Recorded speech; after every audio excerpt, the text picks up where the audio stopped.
आज म्हटलं परत लहान मुलांसाठी म्हणा मोठ्या माणसांसाठी म्हणा नाश्त्याचाच प्रकार आहे तो मी आता दाखवते आणि झटपट होणार आहे. फार असा वेळ लागत नाही याला या पदार्थाला. तर त्याला लागणारं साहित्य सांगते तुम्हाला. मी जो सकाळी घातले, सकाळी 8-8:30ला घातले. तांदूळ छान धुवून घेतले. 2.5 वाटी तांदूळ हे छान धुवून घेतले आणि हे भिजत घातले. आत्ता 12:30 होत आले म्हणजे बरेच वेळ भिजले. तर हे भिजवलेले तांदूळ आहेत, याच्यावर परत मी झाकण ठेवते. याला लागणारं साहित्य सांगते. आणि हे 3 बटाटे घेतले, मीडियम साईजचे 3 बटाटे घेतले. 4-5 लसणाच्या पाकळ्या घेतल्या. 1 हिरवी मिरची घेतली आणि हे जिरं घेतलं आणि मीठ. याला लागणारं साहित्य एवढेच आहे. आता ही कशी करायची तुम्हाला सांगते. बटाटे छान सोलून घेतले. आता हे छान चिरते आणि धुवून थोडे वाफवून घेते. फक्त कढईमधून तेवढ्या पुरतं तेल टाकून आपल्याला नुसतं वाफवून घ्यायचं आहे, बाकी काही नाही करायचं त्याला. ते नुसतं वाफवलं जाणार नाही म्हणून मी थोडंसं तेल घालते.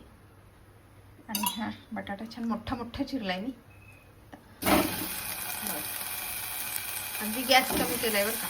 गॅस होऊ देते वाफवून घेऊ. त्याला गाळ नाही शिजलं तरी चालतं, पण कच्चा नको राहिला. कच्चापणा कसा जायला पाहिजे, बस एवढं आपल्याला बटाटा करायचं.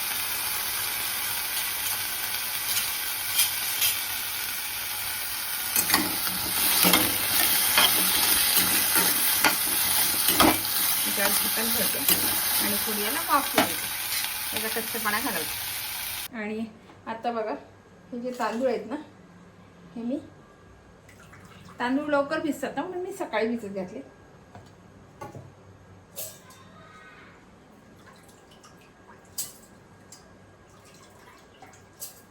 याचं सगळं मी वाटण करून घेते. बटाटा जो केलेला आहे तो नंतर घालणार आहे. आता फक्त तांदूळ घालते आणि हिरवी मिरची आणि लसणाच्या पाकळ्या ह्या पण घालून देते. आणि याच्यामध्ये हे जिरं पण घालणार आहे. आणि हे आता सगळं मीठ पण मी नंतर घालणार आहे. आता हे सगळं मी मिक्सरमध्ये बारीक करून घेते.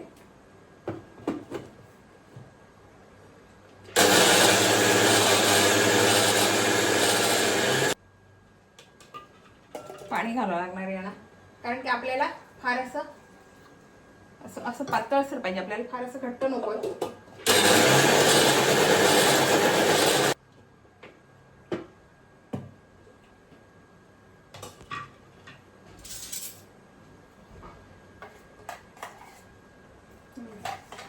कारण याच्यात अजून बटाटा पडणार आहे म्हणून फार असं घट्ट नको आपल्याला. फार पातळ पण नको आणि फार घट्ट पण नको. ह्याच्यामध्ये काढून घेते आणि परत आता दुसरे तांदूळ हे बारीक करून घेते सगळे. आणि आता बघा हे पीठ आपलं बारीक झालं. फक्त तांदूळाचं पीठ, लसण, मिरची आणि जिरं, बाकी काही घातलेलं नाही याच्यामध्ये. आता मी जे बटाटे मी म्हटले ना तसे थोडेसे वाफवून घ्यायचे, बाकी काही नाही करायचं. मी चिरून जे बटाटे वाफवून घेतले होते ना ते हे बटाटे. मी आता हे बटाटे याच्यामधून काढते, कारण कच्चा बटाटा नको म्हणून. थोडंसं तेल टाकलं होतं आणि नुसते वाफवून घेतले. बटाटा पटकन शिजतो वाफवल्याने. कमी गॅसवर पटकन 2दा परतले मी, लगेच ते शिजल्यासारखे झाले. आणि बटाटा आपला हे बघा फार असा झालेला पण नाही आहे आणि फार कच्चा पण नाही आहे बटाटा. बघा असं अर्धवट बटाटा.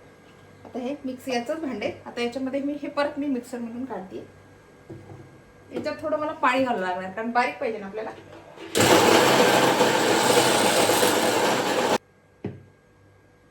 आता याच्यामध्ये ना थोडं पाणी घालते, कारण हा खूप घट्ट आहे ना.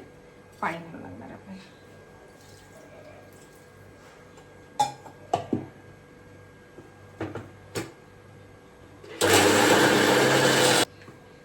आणि हे बघा आता हा आपला बटाटा छान मी थोडंसं पाणी घातलं, कारण कोरडा बटाटा नसता निघाला तो असा, म्हणून थोडं पाणी घातलं. हे बघा आपला बटाटा हा पूर्ण तयार आहे. आता हा जो बटाटा आहे हा मी सगळा, आणि आता बघा हा जो बटाटा आहे ना हा मी सगळा याच्यामध्ये घालून देते. एखादी फोड राहिली असेल ना तर काढून टाकायची.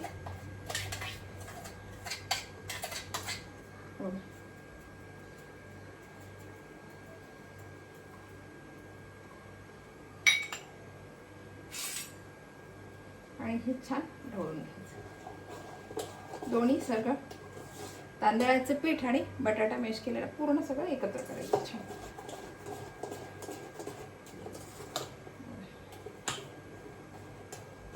याच्यात कच्चाही बटाटा घातला तर चालेल, पण मी म्हटलं कच्चा नको, कारण आपल्याला तळायचं नाहीये हे. आता तुम्हाला दाखवतेच मी, म्हणून म्हटलं कच्चा नको बटाटा, म्हणून मी हा थोडासा वाफवून घेतला. तुम्ही एखाद्याच काही समजा वरण भात लावलं, एखादी सिट्टी जरी काढली, तो काढून घेतला बटाटा तरी चालेल, पण फार उकडलेला नसावा, असा अर्धवट थोडासा असावा. बघा गॅसवर मी तवा ठेवला, त्याच्यावर तेल तुम्ही जे वापरत असाल ते घालायचं. तेल घालते आणि हे जे आपण केलंय ना हे घालायचं.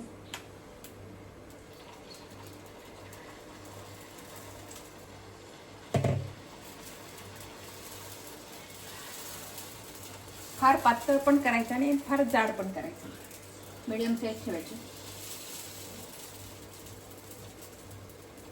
आणि वरून थोडं झाकण ठेवायचं, वाफेनं होईल त्याच्या. हे बघा मी वरून पण झाकण ठेवते, म्हणजे काय भिनतो दोन्हीकडून, आपल्याला उलटावं तर लागणारच आहे तो, पण दोन्हीकडून पटकन भिनतो, म्हणून आता मी झाकण ठेवलं. आणि आता ह्या छान होऊ देणार आहे. आणि आता बघा मी झाकण काढते.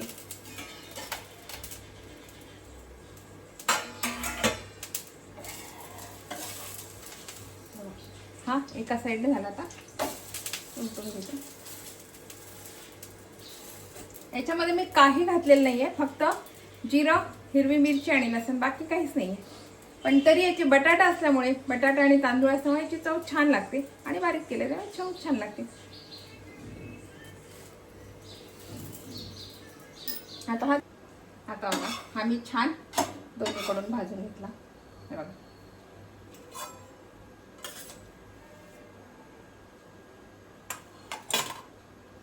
परत मी ते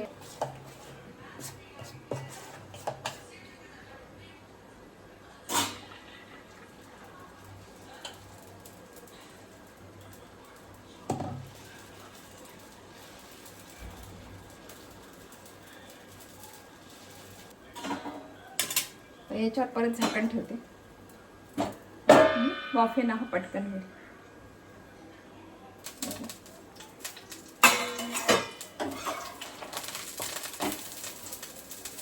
त्याच्यावर झाकण ठेवलं नाही तरी चालेल, पण मी म्हटलं वाफेनं कसे पटकन होतील म्हणून मी झाकण ठेवते.